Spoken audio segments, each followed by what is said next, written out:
श्रीमान वेंकटनाथार्य कवितार्के केसरी वेदांताचार्यवर्यो में सन्निधत्तां सदा हृदय रामानुज दयापात्रं ज्ञानवैराग्यभूषणं श्रीमद्वेंकटनाथार्यं वन्दे वेदान्तदेशिकं लक्ष्मीनाथसमारम्भां नाथयामनमध्यमाम् अस्मदाचार्यपर्यन्तां वन्दे गुरुपरम्परां यो नित्यमच्युतपदाम्बुजयुग्मरुक्मव्यामोगतस्ततितराणाय मेने अस्मद्गुरोर्भगवतोस्य दयैकसिन्धोः रामानुजस्य शरणौ शरणं प्रपद्ये श्रीवत्सचिन्नमिश्रेभ्यो नमभुक्तिमधीमहे यदुक्तयस्त्रयी कंठे यान्ति मंगलसूत्रतां श्रीपराशरभट्टार्यः श्रीरङ्गेशपुरोहितः श्रीवत्साङ्कसुतः श्रीमान् श्रेयसे मे अस्तु भूयसे श्रीपराशरभट्टरुடைய ஸ்ரீரங்கராஜஸ்தமம் உத்தர சதகம் அனுபவித்துக் கொண்டு வருகிறோம்.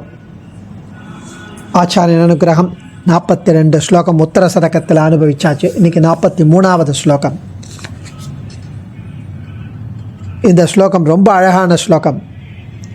உதாரணத்தை கொண்டு ஒரு பெரிய டீப்பான தத்துவத்தை எக்ஸ்பிளைன் பண்ணுறார் பட்டர். ரொம்ப ரொம்ப ஆச்சரியமான ஸ்லோகம்.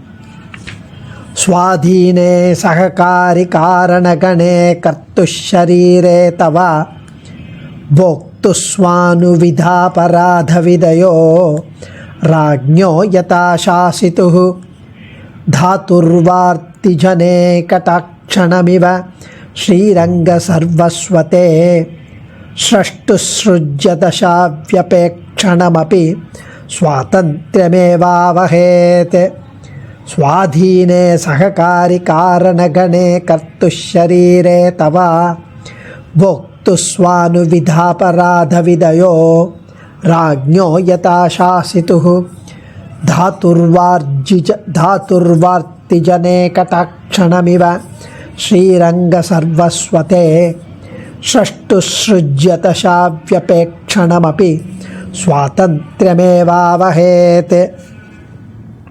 திருவரங்கத்தையே அனைத்துமாக கொண்ட பெரிய பெருமாளே, அனைத்தையும் சிருஷ்டிக்கும் உனக்கு, எல்லாத்தையும் சிருஷ்டிக்கும் உனக்கு, ஜீவாத்மாக்களுடைய கர்ம பலனுக்கு ஏற்றவாறு அதுக்கு ஏற்ப சிருஷ்டிப்பது என்ற செயலானது உன்னுடைய சுவாதந்திரியத்திற்கு இழுக்கு வராதோ? அதாவது யாரையும் எதற்கும் எதிர்பாராமல் சுதந்திரமாக செயல்படக்கூடிய வல்லமை தேவர் இருக்குண்டு. அதுக்கு ஒரு களங்கம் வராதோ? இந்த மாதிரி ஜீவாத்மாவோடைய கர்ம பலனை ஆராய்ந்து அதற்கேற்ப சிருஷ்டிப்பதாவது ஸ்வதந்திரம், தேவரீர் ஸ்வதந்திரம், நிரங்குஷ ஸ்வதந்திரம் என்பதற்கு ஒத்துக்க முடியுமா? பலவற்றை உருவாக்கும் மனிதன் அப்படின்னு இந்த கேள்விக்கு சுவாமி 4 உதாரணம் எடுத்து பதில் சொல்கிறார். இங்க பலவற்றை உருவாக்கும் மனிதன் தனக்கு வசப்பட்ட பொருள்களின் உதவியை தன்னுடைய படைப்பிற்கு பயன்படுத்துதல், அனைத்தையும் அனுபவிக்க எண்ணும் ஜீவன் இந்த அனுபவத்திற்காக தனக்கு வசப்பட்ட சரீரத்தின் உதவியை பயன்படுத்துதல், நாட்டில் இருக்கிற அரசன் தனது நீதியை நிலைநாட்ட தனக்கு வசப்பட்ட மக்களின் செயல்பாடுகளை ஆராய்ந்து பயன்படுத்துதல், தானம் செய்ய விரும்பும் வள்ளல் அந்த தானம் பெறுபவர்களின் உதவியை, அதாவது தானம் பெற்றால்தானே இவன் கொடுக்க முடியும், அந்த தானம் பெறுபவர்களை எதிர்பார்த்து இருத்தல். இந்த 4 உதாரணத்தை எடுக்கிறார். இவர்கள் பலரின் உதவியை எதிர்பார்த்தல் என்பது இவர்களுடைய சுதந்திரத்திற்கு பாதிப்பு உண்டாகுமோ? உண்டாகாது. அது எப்படின்றத அழகாக தெரிவிக்கிறார். ஸ்ரீரங்க சர்வஸ்வா, திருவரங்கத்தையே சர்வஸ்வமாக கொண்ட எம்பெருமானே, எம்பெருமான் சேத்தனர்களின் கர்மங்களுக்கு உட்பட்டவனாய் இருந்து கொண்டு சிருஷ்டிகளை நடத்துகிறான் என்றால் அவன் யாராலும் தடுக்க முடியாத சுதந்திரன் என்பது குலையுமே, பாதிக்குமே. அதாவது ஸ்ரஷ்டுகு உலகை படைக்கும், தே தேவரீருக்கு, ஸ்ருஜ்ய தசா சிருஷ்டிக்கப்படுகிற பத்த ஆத்மாக்களின் கர்ம வினையை ஒட்டி, வியபேக்ஷணமபி எதிர்பார்த்திருப்பதும், சுவாதந்திரமேவ தேவரி சுதந்திரர் என்ற நிலையை அவகே நிலைநிறுத்தும். அப்படி அவர் கர்மா வினைகளை எதிர்பார்த்து சிருஷ்டி பண்ணுவது இருந்தாலும் அது தேவரி சுதந்திரர் என்ற நிலையை நிலைநிறுத்தும் என்கிறார்.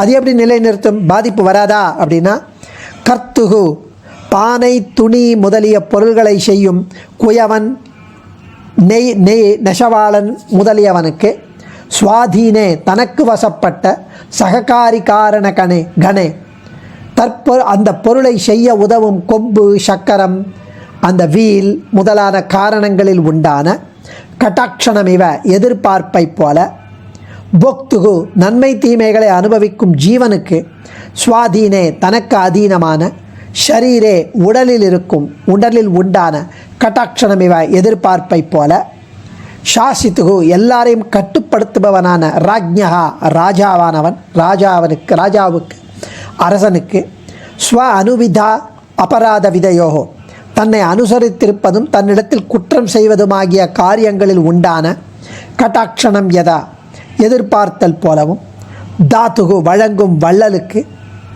அர்த்திஜனே யாச்சகர்களிடம் கட்டாட்சணம் இவை எதிர்பார்த்திருப்பதைப் போலவும் ஆகும்.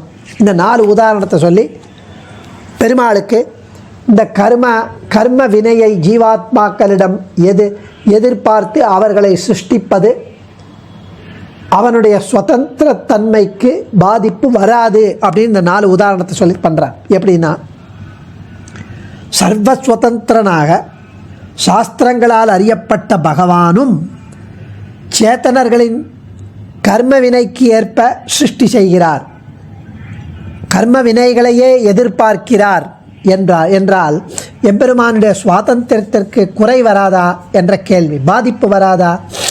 அதற்கு ஸ்ரீபாஷ்ய பிரமாணங்களை காட்டி சமாதானத்தை 4 உதாரணங்களை காட்டி விளக்குகிறார் சுவாமி. ரொம்ப அழகான உதாரணம். 1, குயவன் ஒரு பாட்டர் குடம் பண்ணுறான். குடம் தன்னுடைய இஷ்டப்படி தன்னுடைய ஸ்கில்லை வச்சு அழகாக அந்த குடத்தை பண்ணுவான், களிமண்ணை வச்சு. ஆனால் அவனுக்கு வேண்டியது மண் வேணும், கொம்பு வேணும், சரீரம் வேணும், நீர் வேணும், அது இல்லாமல் அந்த ஸ்டிக்கு வேணும், இதெல்லாம் வேணும். அது இல்லாமல் அவனால் செய்ய முடியாது. ஆனால் அவன் சுதந்திரமாக அந்த மண்பானையை செயல்படும் நிலைக்கு பாதகம் வராது. இது அவனுக்கு சககாரி தான். ஆனால் இதனால் அவனுடைய சுதந்திரமாக செய்யும் அந்த மண்பானை செய்யும் நிலைக்கு பாதகம் வராது. அதுபோல் இங்கும் இதை வச்சுண்டு அந்த மண்பானை பண்ணுறான். ஆனால் அவன் யார் மண்பானை பண்ண, நான் தான் பண்ணேன்னு சொல்லுவான். அந்த குச்சி பண்ணித்து அந்த சக்கரம் பண்ணித்து நான் சொல்லுவான், அது சககாரி. அடுத்தது ஜீவாத்மா தன்னுடைய பூர்வ கர்மாவுக்கு தக்கபடி சுகதுக்கங்களை அனுபவிப்பனாக இருந்தாலும், சுகதுக்கங்களை அனுபவிப்பது எப்படி? ஜீவாத்மா அனுபவிக்கிறது. ஆனால் எதை வைத்துக்கொண்டு அனுபவிக்கிறது? உடல், இந்திரியங்கள் முதலானவைகள் தேவைப்படுகிறது. வாய், கண், மூக்கு, செவி இதை வைத்துக்கொண்டு தான் அவன் அனுபவிக்கிறான் ஜீவாத்மா கர்ம வினைப்படி. அதனால் ஜீவாத்மாவுடைய சுவாதந்திரத்துக்கு தடை வருமா? வராது. அதுபோல இங்கும். 3வது, அரசன் தன் ஆணையை மீறாதவர்களை பாதுகாக்கிறான், தன் ஆணையை மீறுபவர்களை தண்டிக்கிறான். அது அந்தந்த ஜீவன்கள் செய்த நன்மை தீமைகளை பொறுத்தது. இதனால் அரசனுக்கு சுவாதந்திரத்திற்கு கேடு வருமா? வராது. அதுபோல இங்கும். 4வது, வள்ளல் வாரி வழங்குறான். வள்ளல் யார் வந்தாலும் கேட்டால் கொடுப்பான். ஆனால் யாராவது வரணுமே, யாருமே வரலன்னா அவனுடைய வள்ளல் தன்மைக்கு பாதிப்பு வருமா? வராது. அவன் வந்தாலும் வரலைன்னாலும் அவன் வள்ளல் தான். ஆனால் வந்தாதான் அவன் வள்ளல் தன்மை வெளியில் தெரிய வரும். வரலைன்னா இவன் யாருக்கு வழங்குவான்? அதனால் அவனுடைய வள்ளல் தன்மைக்கு குந்தகம் இல்லை, பாதிப்பில்லை. அதுபோல இங்கும். ஸோ உயர்ந்த சாஸ்திரார்த்தத்தை 4 உதாரணங்கள் சொல்லி வேதாந்த சாஸ்திரம் பரிச்சயம் அற்றவர்களையும் அறியும் வண்ணம் ஸ்ரீ பராசர பட்டர் ஆச்சரியமாக அருளியுள்ளார். அதுபோல விஷ்ணு புராணமும் இதை தெரிவிக்கிறது. விஷ்ணு சக்தி பராபோக்தா க்ஷேத்ரஜ்ஞாவ்யா ததாபரா அவித்யா கர்ம சம்ஞாஜ்ஞா திருத்தீயா சக்தி ரிஷ்யதே யயா க்ஷேத்ரஞ சக்தி சா வேதிஷ்டா நிருப சர்வகா சம்சார தாபான் அகிலான் சம்தனோதி என்று அருளியதை இங்கே அனுசந்திக்கணும். உண்மையில் எல்லா விதத்திலும் சுதந்திரனானவன் எம்பெருமான். இவனுக்கு உண்மையில் பரதந்திரர்களான குயவன், ஜீவாத்மா, அரசன், உதாரணான வள்ளல் இவர்களை எப்படி உதாரணமாக காட்டலாம்? எம்பெருமான் தானே சுதந்திரன். இந்த குயவன், அரசன், வள்ளல், ஜீவாத்மா இவா எல்லாரும் அவனுக்கு பரதந்திரன். அவளை எப்படி சுதந்திரன்னு காட்டலாம் உதாரணத்தில்? கேள்வி. அதுக்கு விடை என்னென்னா, எல்லாரும் எம்பெருமானுக்கு பரதந்திரர்கள் தான், அதை நம்ம இல்லைன்னு சொல்லலை. பட் இங்கே எக்ஸாம்பிள் என்னென்னா, குயவன் பரமாத்மாவுக்கு அதீனனாக இருந்தாலும், பரதந்திரனாக இருந்தாலும், ஒரு சேஷனாக இருந்தாலும், அவன் இந்த குச்சிக்கோ அந்த சக்கரத்துக்கோ பரவசன் இல்லை, டிபெண்ட் இல்லை. அதே மாதிரி ஜீவனுக்கு ஜீவனும் சரீரத்துக்கு டிபெண்ட் இல்லை, பரவசன் இல்லை. அரசனும் பிரஜைகளுக்கு பரவசன் இல்லை, பரவசன். வள்ளலும் யாச்சகனுக்கு பரவசன் இல்லை. அதாவது அவளை நம்பி இல்லை. இவன் அரசன் தான். ஆனாலும் குயவன் அந்த குச்சியோ அந்த சக்கரத்தை கொண்டுதான் தன்னுடைய செயலை செய்ய வேண்டியிருக்கிறது. ஆனால் அவன் சுதந்திரன். அந்த சுதந்திரமாக அவன் அந்த வேலையை செய்ய முடியும். அதே மாதிரி ஜீவனும் சரீரத்தை கொண்டு தான் இன்ப துன்பங்களை நுகர முடியும். ஆனால் அவன் கர்மவினையை போகம் அதாவது போகிப்பது, அனுபவிப்பது சுதந்திரனாக சரீரங்களை கொண்டு. அரசனும் பிரஜைகளின் செய்வினைகளை எதிர்பார்த்து நிகிரக அனுகிரகங்களை செய்ய வேண்டியிருக்கிறது. இதே போல் வள்ளலும் யாச்சகனை எதிர்பார்த்து தானம் செய்ய வேண்டியிருக்கிறது. அப்போ அவர்கள்லாம்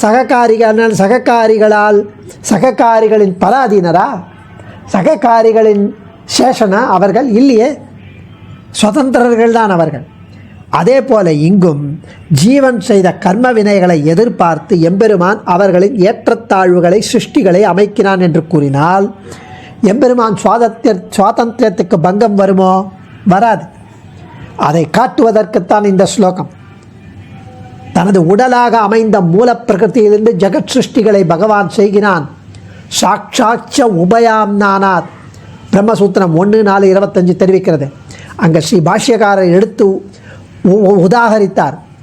கிம் ஸ்வித் வனம் க உச விருக்ஷ ஆசீத் யதோத்யாவா பிருத்திவி நிஷ்டதச்சு என்று முதல் மந்திரத்தையும், இதற்கு பதிலாக அமைந்த பிரம்மவனம் பிரம்மச விருக்ஷ ஆசீத் யதோத்யாவா பிருத்திவி நிஷ்டதச்சு மனிஷினோ மனசா பிப்ரவீமி வஹ பிரம்மாத்ய நிஷ்டத்தை புவனானி தாரயன்னு என்ற மந்திரத்தையும் சேவித்து அவர் பண்ணுறார்.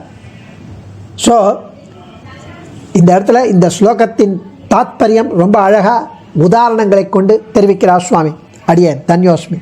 கவிதார்க்கிக சிம்ஹாய கல்யாண குணசாலினே ஸ்ரீமதே வெங்கடேசாய வேதாந்த குரவே நமஹ.